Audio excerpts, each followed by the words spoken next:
میں یہاں صرف تم سے بات کرنے کے لیے آیا ہوں، پوچھنے آیا ہوں تم سے کیا فیصلہ کیا تم نے؟ میں تم سے بات نہیں کرنا چاہتی ہوں، نہ ہی تمہاری شکل دیکھنا چاہتی ہوں۔ وہ مان نہیں رہی، تم پیچھے ہٹنے کو تیار نہیں ہو،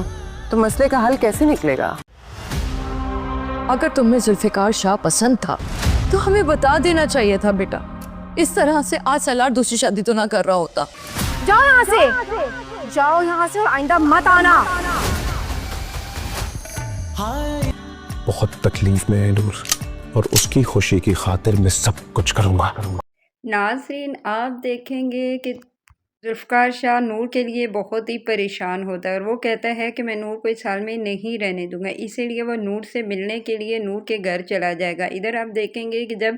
نور کے گھر وہ جائے گا تو نور کی زندگی میں اور مشکلات آ جائیں گی، اس وجہ سے نور یہ دیکھ کر حیران ہو جائے گی۔ وہاں پر جب سارے کھڑے ہوئے ہوتے ہیں تو ذوالفقار شاہ اپنے گارڈ کے ساتھ جب اس کے گھر پہنچتا ہے تو سب حیران ہو جاتے ہیں۔ تب ذوالفقار شاہ کہتا ہے کہ میں صرف تم سے نور ملنے آیا ہوں اور ایک بات کرنی ہے، بس تمہیں اس بات کا جواب دے دو۔ اس بار نور دیکھتی ہے کہ سب میری طرف دیکھ رہے ہیں تو وہ حیران ہو جاتی ہے اور فوراً ہی بول پڑتی ہے کہ میں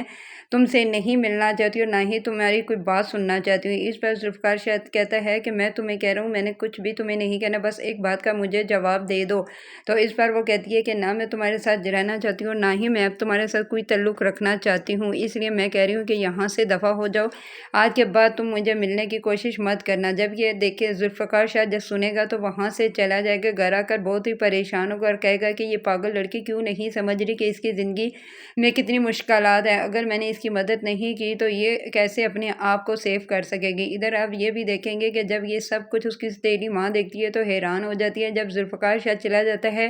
اور نور باہر کھڑی ہوئی ہوتی ہے تو اس کی ماں اس کے پاس آتی ہے اور کہتی ہے کہ بیٹا، اگر تمہیں ذوالفقار شاہ ہی پسند تھا تو تم نے سالار کے ساتھ کیوں شادی کی؟ اگر تم شادی سے پہلے مجھے بتا دیتی تو میں تمہاری شادی ہی ذوالفقار شاہ کے ساتھ کروا دیتی اور آج یہ مسئلے مسائل نہ ہوں۔ میں اسی لیے میں جانتی ہوں کہ شاید اسی وجہ سے تمہاری ازواجی زندگی نہیں صحیح گزری۔ اس پر نور ان کی طرف دیکھنا شروع ہو کہتی ہے کہ ایسی کوئی بات نہیں ہے، میں ذوالفقار شاہ کو پسند نہیں کرتی اور نہ ہی میں اس کے ساتھ شادی کرنا چاہتی تھی۔ اس پر اس کی ماں کہتی ہے کہ اچھا بیٹا، جو بھی ہوا، اب تمہارے پھپھڑے نے بھی تمہیں کہہ دیا ہے کہ یہاں سے چلی جاؤ، تو چلو تم ہمارے ساتھ حیدرآباد چلو، وہاں جا کر دیکھیں گے۔ دوسری طرف آپ یہ بھی دیکھیں گے کہ ذوالفقار شاہ کی ماں جب ذوالفقار شاہ کو اتنے غصے میں دیکھتی ہے تو کہتی ہے کہ کیا ہوا بیٹا، کیوں تم اتنے غصے میں ہو؟ مجھے لگتا ہے کہ اس نے تمہاری کوئی بات نہیں سنی، اور اب بہت ہی مسئلے کا حل یہی ہے کہ نہ وہ ادھر راضی ہو رہی ہے اور نہ ہی تم اس کا پیچھا چھوڑے ہو، اس کا مسئلے کا حل کیا نکلے گا؟ اس پر ذوالفقار شاہ کہتا ہے کہ جو بھی ہو ماں، میں اسے چھوڑوں گا نہیں، میں اس دلدل میں اسے نہیں رہنے دوں گا۔ آپ جانتے ہیں نا کہ اب مجھے شاید اس سے محبت ہوگی ہے، اسی لیے آپ دیکھنا میں اس کو پا کر ہی چھوڑوں گا۔ ادھر آپ دیکھیں گے کہ نور اب بہت ہی پریشان ہے کہ یہ ذوالفقار شاہ جب بھی اس کے گھر آتا ہے اس کی زندگی میں اور ہی مشکلات بڑھتی جا رہی ہیں، کیونکہ جب سالار کو تو یہ چیز اچھی نہیں لگ رہی، کیونکہ اس کا تو پلان کامیاب ہوتا ہوا نظر آ رہا، وہ تو یہی چاہتا تھا نا کہ نہ کچھ ایسا ہو جائے کہ اس کی شادی رمشا کے ساتھ ہو جائے اور خود ہی نور اس کی زندگی سے چلی جائے۔ ادھر آپ یہ بھی دیکھیں گے کہ اب نور کے ساتھ کوئی بھی بات نہیں کرتا، جو پھپھو اس کو مہارانی بنا کر رکھنا چاہتی تھی اب اس کی شکل بھی نہیں دیکھنا چاہتی، کیونکہ جب سے ذوالفقار شاہ گھر سے ہو کر گیا سب یہی سمجھ رہے ہیں کہ واقعی ہی ذوالفقار شاہ اور نور کے درمیان کچھ ایسی بات چل رہی ہے جس کی وجہ سے اب یہ دونوں ایک دوسرے سے نہیں بغیر رہ سکتے، کیونکہ شادی سے شاید پہلے ہی نور اسے پسند کرتی ہو۔ ادھر اب ذوالفقار شاہ کہتا ہے کہ میں تمہیں نور چھوڑوں گا نہیں، کیونکہ میں